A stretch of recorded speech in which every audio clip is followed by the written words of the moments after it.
Good morning, everyone. We're going to go ahead and get started. I just wanted to say welcome if you're catching this recording. I just want to send a hearty welcome out to everybody, no matter what time of day you're seeing this. But if you're catching this live, today we're going to be talking about whole life nourishment, specifically for soul aligned, purpose driven women, part of the Soul Aligned Network. And I'm super, super happy to be here. So let's get started. Okay, so just a little bit about me. My name is Michelle Dwyer. I use she, her pronouns. I have a Master of Science in Health and Nutrition Education. I'm a certified nutrition consultant, and I've been in practice for over 12 years as a holistic nutritionist. And I'm also a professional member of the National Association of Nutrition Professionals, where I'm also board certified in holistic nutrition. And more importantly, or just like the bigger picture, I see myself as an agent of positive change. That is part of my mission and purpose is to be a part of this planet's positive transformation, my client's positive transformation, your positive transformation, witnessing my own positive transformation. So let's see if we can have a little magic happen this morning. What is whole life nourishment? That's what we're going to be talking about a lot today. So, whole life nourishment is an idea, concept, a modality that I came up with after working with clients for years and years. And I just thought, what am I talking about all the time with clients? Yes, we're talking about food and nutrition.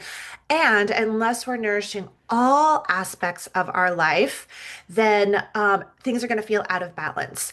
And of course, just because life is what life is, there's going to be times in our life where maybe one area feels a little bit more nourished than others, where some feels like, yeah, we're rocking this, and like, ooh, this needs some attention. So that's what we're going to do today. Is we're going to go through whole life nourishment. We're going to see what aspects of our wellness are really on top, like doing great, give us our gold stars so that we can feel really good about what we're doing, and then maybe what needs a little more attention and intention. So, really, whole life nourishment is a way of life, right? It's actually addressing all aspects of your health and well being, body, mind, and spirit. And so, if you briefly look at the wellness wheel here, and we'll go over this more in detail, but sort of the top half, if you look at that, the sleep or the food and nutrition, sleep and rest, exercise and movement, schedule, habit, and routine, those are kind of more the physical realm of where things are at. Whereas we can look at the bottom half, connection to self, mindset, connection to others, purpose and mission. And that is more the mind, body, spirit. Oh, let me just admit somebody live. And we will get started. Hi, Heather. Welcome. I've started a little bit, but we're just getting started talking about whole life nourishment. So, welcome, welcome, welcome. Okay, so let me just get us back here. Okay, and I'm gonna try to get back to there. Okay. All right. So, what does optimal health and wellness mean to you? So, Heather's joining us live. If you're catching this recording, just take a moment, take a couple deep breaths. We all have a different meaning of what health and wellness is going to mean. It's going to change day by day. It's going to have different meaning and purpose. If we're sick, for example, like optimal health and wellness might be just like focusing on our healing and feeling better. If we're feeling like really awesome, then it might be like, ooh, how do I want to up level this? So taking just a moment, because everybody's going to have a different definition of what that means. Okay, let me just pin this. Okay, and we will get going. So if someone's catching the recording, they can pause and go to my website and download this. Heather, since you're joining live, if you want to just grab a piece of paper, you can make this wellness wheel. It's a circle with 8 different pie parts. Or if circles don't work well for you or it just feels too confining, this can also just be a list. But we're going to go through these 8 aspects of whole life nourishment together. And It's nice to have some paper to jot these things down. So if you're kind of a visual person, the wellness wheel works well. Do a circle with 8 pieces. If you're catching the recording, you can download this free from my website, and then or it could just be in list form. So, what we're going to do today is we're going to briefly go through the 8 areas of whole life nourishment. And as we go through each one, we're going to just take a moment with each aspect to compassionately, honestly, just check in. How much focus and attention and mindfulness am I currently giving to this area? So, you can write down, I always like to start with the positive. What are we doing? Because we can focus on all the things we're not doing, but let's talk about what we are doing to give some nourishment to this part of our life. And then if something comes up there, you're like, ooh, I haven't done that in a while, or I'd really like to bring more of this in to cultivate this area a little bit more, you can also jot those down too. Okay, so we're gonna jump right in together. So we are gonna start with food and nutrition. When we think about nourishment, this might be the first place that we think about. And so, it is something that most of us need to do a couple times a day at least. Some of us more than others.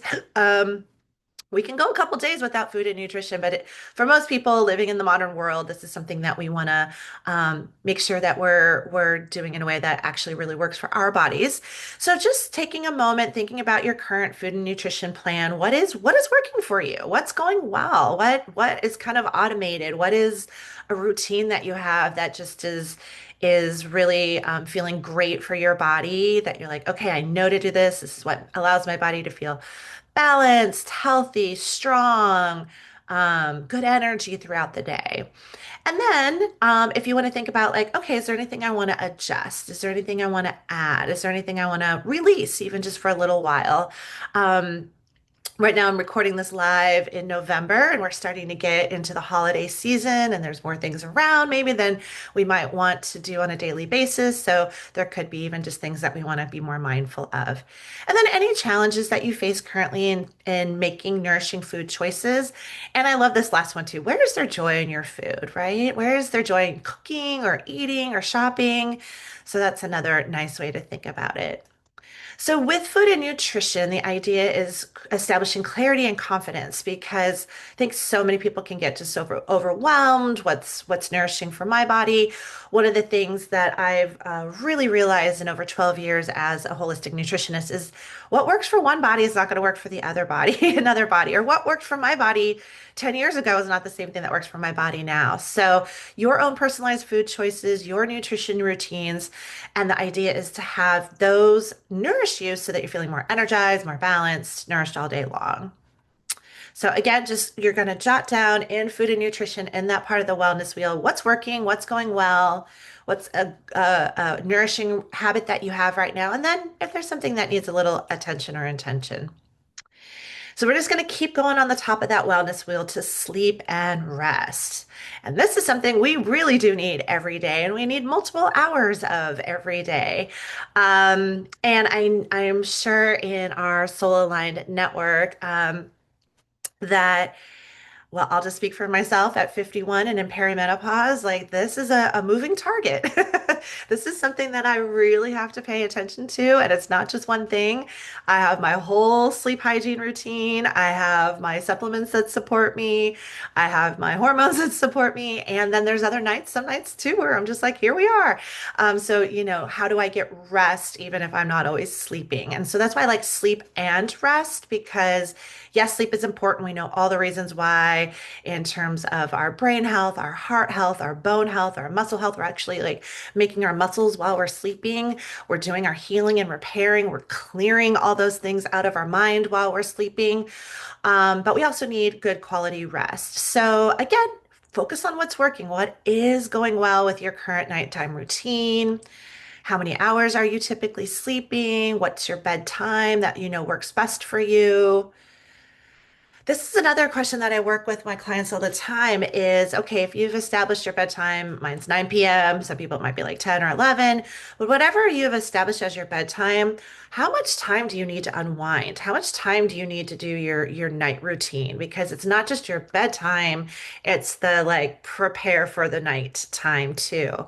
I've also noticed for a lot of women, they'll get a second wind, that can sometimes be hormonal. And so, kind of catching ourselves and creating that like down unwind time before we get that second wind can be really, really important. And then, any current sleep challenges or anything that maybe has gotten off routine that you want to bring back. And again, I also want you to think about rest. So, are you having quality rest in your day, or is there scheduled rest in your schedule for the week? Or even thinking in terms of like a cyclical calendar, for those of us in the Northern Hemisphere, as we move into winter, it really is a time of deep rest and restoration. So again, practicing strategies for better sleep and rest. And this is so key to more energy, less cravings, more resiliency. Uh, Unfortunately, the other day I had circumstances beyond my control, a terrible night of sleep, and just one night of bad sleep that next day, just like my brain fog, my resiliency, everything felt harder, right? So, how do we really get that good quality sleep so that we can show up in the way that we want to show up and be present and positive in our life?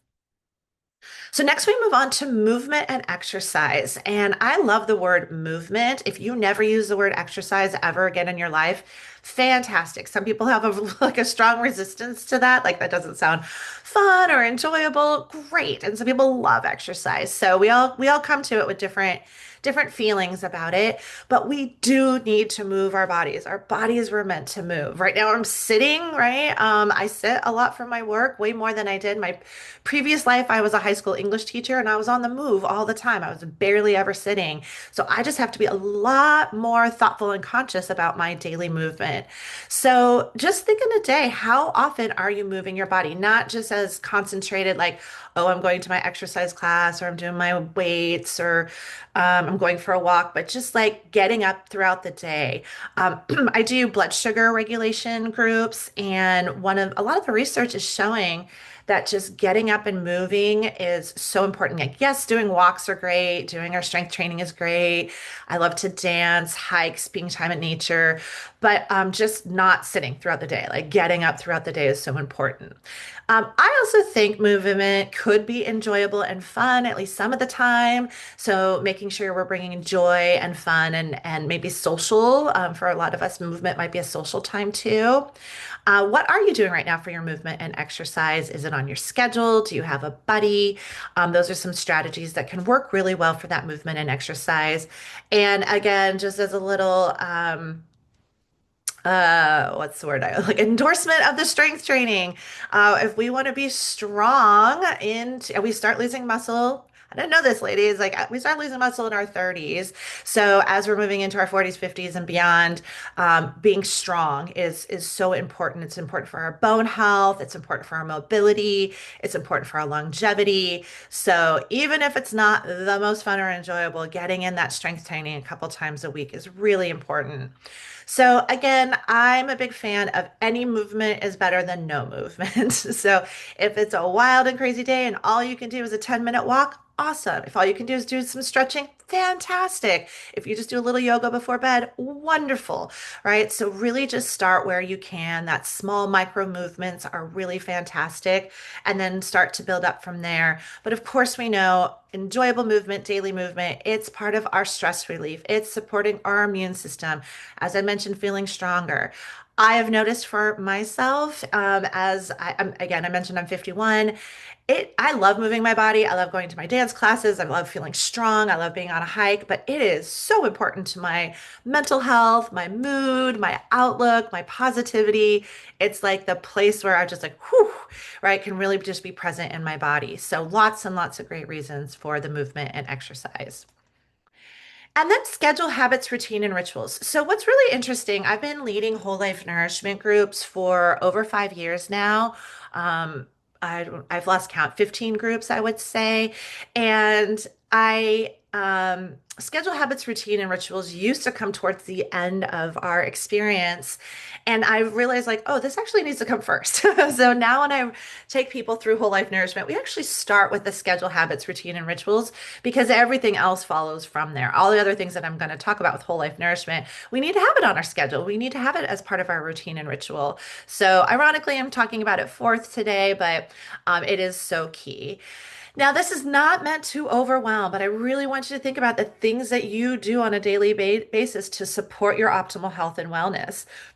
When and how are you eating your nourishing food or shopping for your food? Do you have it in your schedule to move your body? Are you taking any supplements or medications? And then do those need to be timed out, or do we need to make a new habit or routine around those?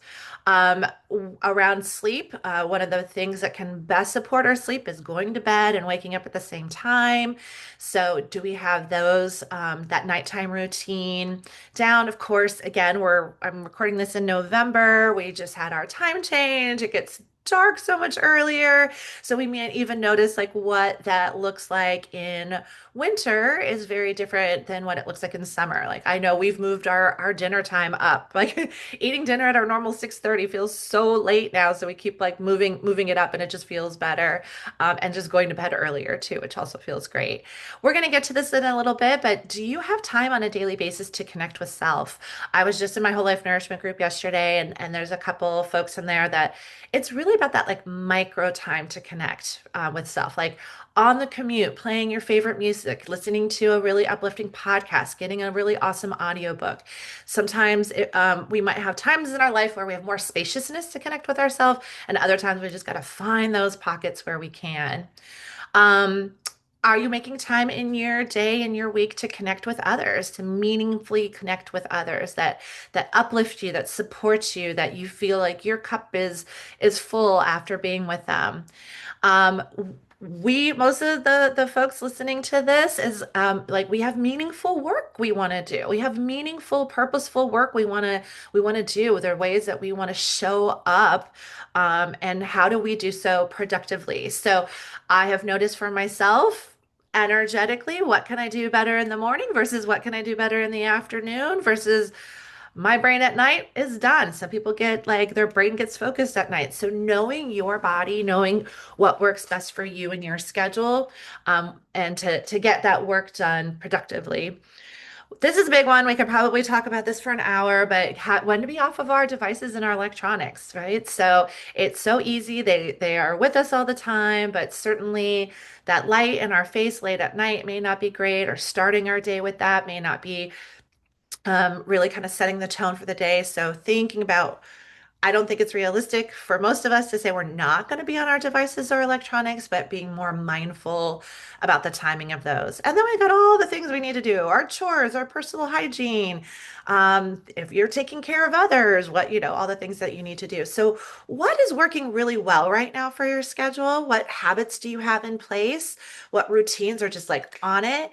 And then I love talking about rituals. Let's see if I don't know if I talk about it here, but rituals is when we really are very intentional and bring some sacred intention to it. And brushing your teeth could be a ritual. Washing the dishes could be a ritual. Watering the garden. It could be anything super, super mundane, but we're bringing that sacred intentionality to it. So I find that this can be super key is getting these things in place so that we don't have to use a lot of brain bandwidth to make these things happen. They're just happening. So I do a lot with Whole Life Nourishment about habit stacking, about how to create new routines, knowing what motivates you, what's your bigger why, for why you're wanting to make a change, and then ideally this is to make things easier for us, right? To get these things sort of automated so that we have more energy and joy and focus for the other things we want to do. Okay, so now we're going to move into the bottom half if you were looking at it as a circle. Of course, a circle, there is no top or bottom, it's a wheel. But if we were looking at it from the way that I've presented it, we're going to move into more of the interpersonal, intrapersonal, spiritual, emotional aspects of nourishment. And the first one is connection to self. So this is sort of my catch-all category for anything that uplifts you, anything that allows you to feel aligned to your true self, anything where you feel really grounded. Maybe this is where you're able to like get into that flow state. So this could be anything where you're practicing positive mindset. It could be anything that brings you joy, creativity, play, curiosity. Um, I'm a brainy person, so I always need something that's engaging my intellect and mind. So whether it's a book or learning something new or taking a class, like that's how I feel so deeply connected to myself. This is also about creating financial abundance. And I know a lot of the some like a lot of the talks in our network, it's like how do we show up for our lives and ourselves and our abundance, and that can also mean financially, right? So that we can do the things that we want to do in this world. This could also be beauty. I think there's a wonderful way to think about beauty as a way of connection to self. So this could be creating a beautiful home space, a beautiful workspace. It could be just going into your garden and pulling out some fresh flowers for the day or getting yourself flowers. So, how can you bring more beauty into your life for connection? And then anything that helps to create that relaxing space. So, connection to self can be a lot of things. If you come up with something about connection to self that's not on here, that's great. It's the things that allow you, that you really feel like, this is when I get to be like fully me. So again, I really do think this needs to happen on a daily basis, right? Because we do just need the, even if it's 2 minutes, right? I work with a lot of moms of littles, and just, 2 minutes on the commute, 2 minutes while the kids are taking a nap, 2 minutes where it's just like putting on a favorite song or listening to a favorite podcast or reading like a short passage. There's a lot of great books that are just like a kind of like a daily reminder book, just doing one little thing, even for a short period of time, that really allows you to drop into yourself. Okay, and then mindset. And I know there's some mindset experts in here. We, again, could talk for hours and hours about this one. But I really think this is so key, because all day long we're carrying around this mind, this brain, this internal chatter. I suppose there are some humans out there that don't have the internal chatter. When I've learned about them, I'm like, wow, I can't even imagine. But most of us have some sort of inner dialogue. So what are the thoughts that you're saying throughout the day? What are the messages that you tell yourself? How well are you able to frame or reframe what happens in your day? Are you someone that sets intentions or mantras or affirmations? Um, there's a lot of different ways to do this. And it's good just to kind of check in, like, hey, how is my mindset practice right now? Do I have the tools or the practice, the moment that I'm taking to make those shifts and changes? Again, I also really like music for this. That kind of helps shift my mindset. So listening to really like positive, uplifting music, it's just something to get the mind and movement, right? So this is where I love Whole Life Nourishment, because to help us with our mindset, it might be connection to self, or it might be like moving our body. So there's lots of different ways that these all connect. So again, this is bringing in more mindfulness practices throughout the day. I find that mindset can so affect my energy when I have a more negative mindset, when my brain is saying mean things to myself, right? And we all have kind of common ones about like not being enough or being too much, or um, failing. I feel like I hear that a lot. Like if we haven't gotten the things we want to get done in a day, we've failed, right? It can be very like catastrophic or very black and white in our thinking. I'm reading a really amazing book right now about the upgrade of midlife, and she is a psychiatrist, and so she's really taking it from a mind perspective.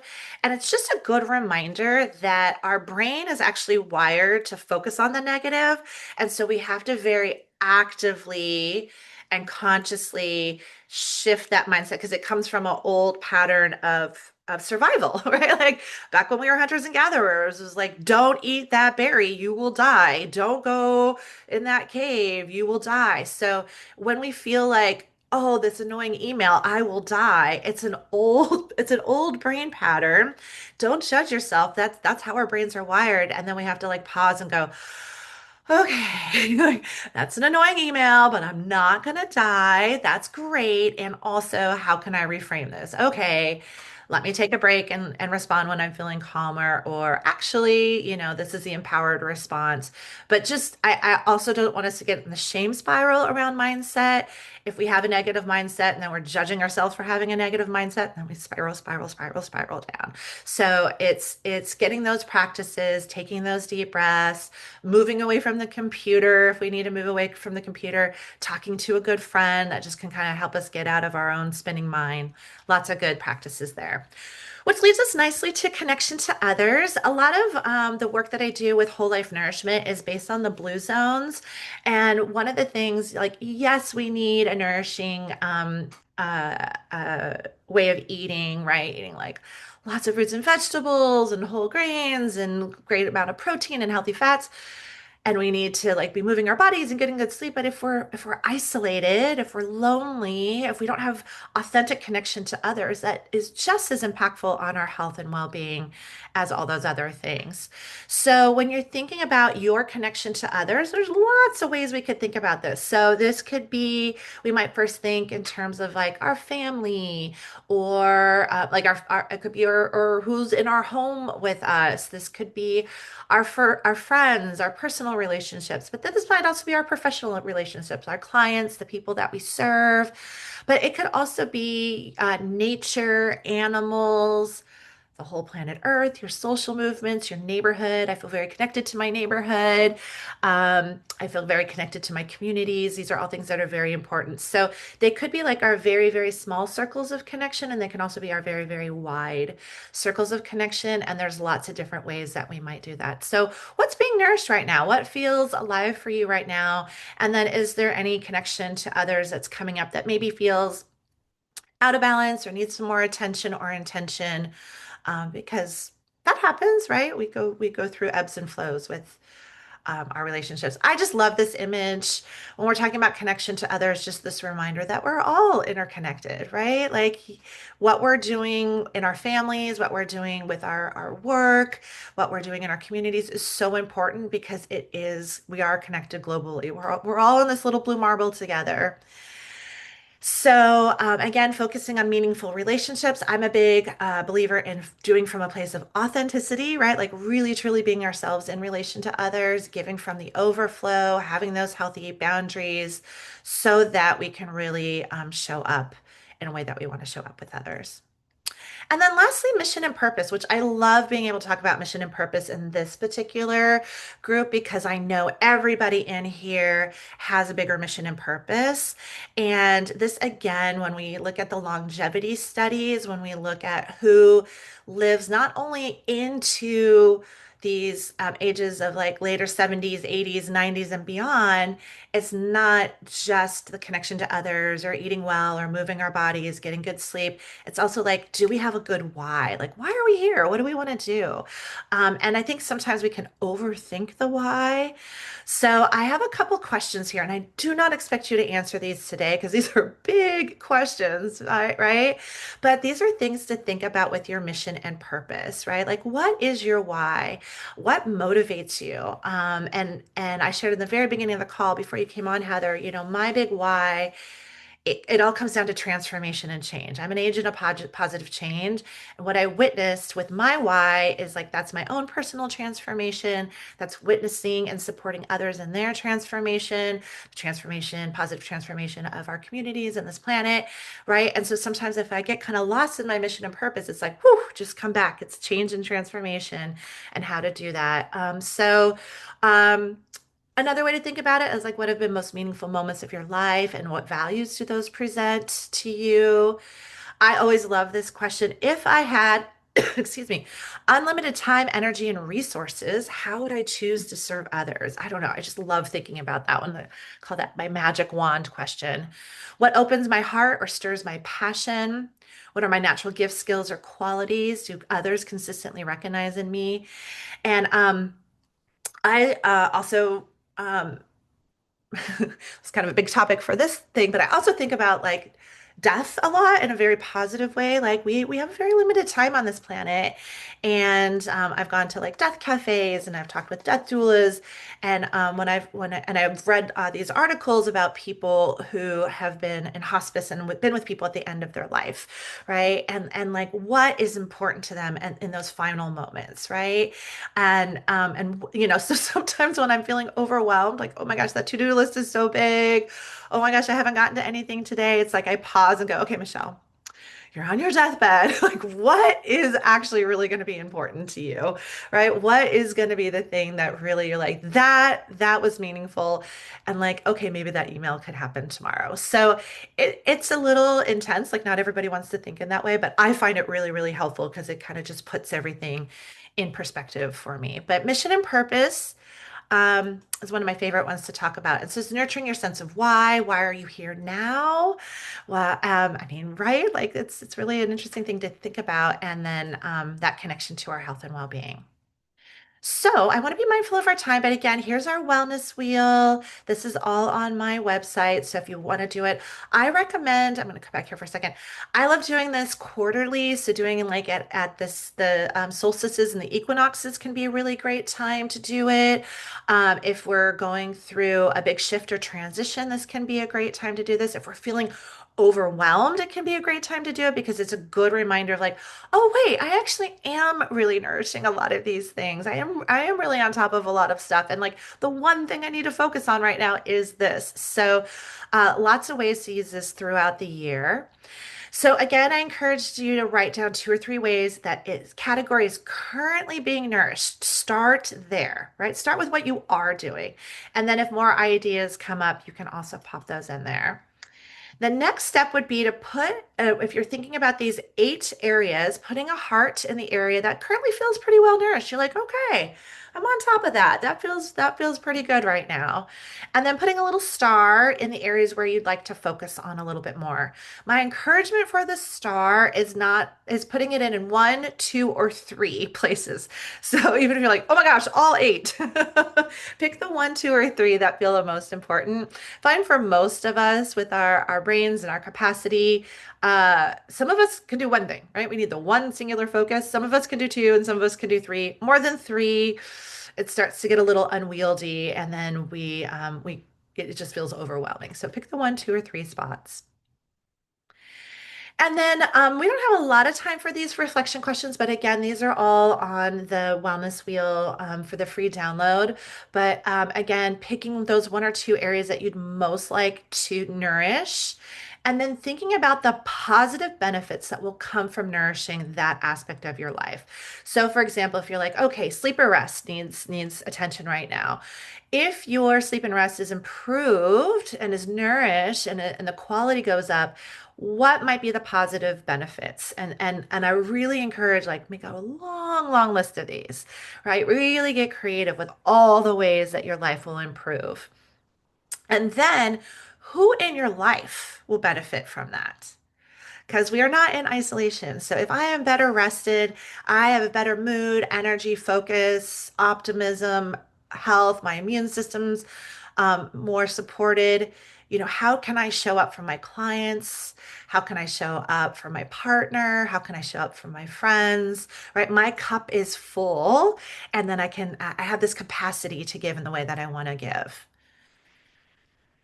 And then you can start to get excited about some ways that you might want to nourish that aspect. And again, for this step, for stage or step 4, is get creative. This is like the brainstorm, all the different ways that you might be able to support that. So for like the sleep and rest, I might just like write down all the things, right?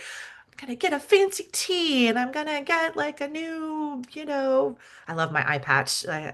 My brain needs like complete darkness. So if someone doesn't have like a great eye cover, maybe they need a new eye cover or set an alarm on their phone. All the things that might help support that. And then this is key for the next, oops, my number's off. That should be 5 and 6. Of that big brainstorm of all the things you could do, again, choosing the one, two, or three things. So coming down to one action step. So ideally, what we're doing is starting with that big wheel. We're narrowing it down to one, two, or three areas. Then we're picking one that we want to start with, getting creative about all the different ways. Improving that will improve both our own life and those that are in our lives, big brainstorm of the ways that we can do that, and then picking one of those, right? Start small. And then lastly, ending with one commitment that you are ready to make to cultivate more nourishment in this one area of your life. Now, one thing that a lot of people realize is like, oh, sleep and rest might be, I'll use my example again, like sleep and rest might be the thing, but actually, it's my schedule that's off, right? So, yes, I need to support my sleep, but what I really need to focus on is my schedule. So, sometimes you might see like there's this overlap, but finding what that, I call it kind of the engine that drives the rest of the train. So, I want to just take a moment. So, all of this, you can guide yourself through it. It leads you through all the different steps if you go to healthcoachmichelle.com. And again, this is something that you can save onto your computer. You can print out multiple times a year. For my artistic and creative types, you can use different colors. You can make it really beautiful. This can be something that you post, but I love it as a practice. I love guiding people through it. So thanks for coming along the journey with me. And Heather, thank you for joining in person. And at the end, I'll stop recording because I want to say hello to you. But um, just as a thank you, so I do work with clients one-on-one. I work with all sorts of things. You can see a lot of the topics that I address as a holistic nutritionist. I work with a lot of perimenopausal, menopausal women. I work a lot around blood sugar regulation. I love talking blood sugar. I work with mood and energy. I work with healthy digestion, plant-based eating. So a lot of different ways to get a personalized approach to health and wellness. And that's all online, or all virtual these days. I'm in Oakland, California, but I work all virtually, so I can work all around the country and the world. I do group programs, so I do lead people through whole life nourishment. So what I've just led you through is our first session. We kind of slow down, we take our time, and then we have 4 months to address these aspects. So it's really, really lovely because we get to really pause and go deeply into each one of these aspects of whole life nourishment in community, in connection, in support with each other to cheerlead and witness and yeah, and just really kind of do this together. So I love leading those. It also works really great for like a wellness program. So I do workshops, I do podcasts, guest speakers. So if anybody knows anybody there, but I just want to say thank you. Thank you, Heather, for joining live. Thank you for Ever who joins virtually. Reach out to me, reach out in the Facebook page. Lots of ways to stay connected and have a beautiful day. And Heather, don't go anywhere because I'm going to hit pause on the recording and I want to say hello. All right. Thanks, everybody.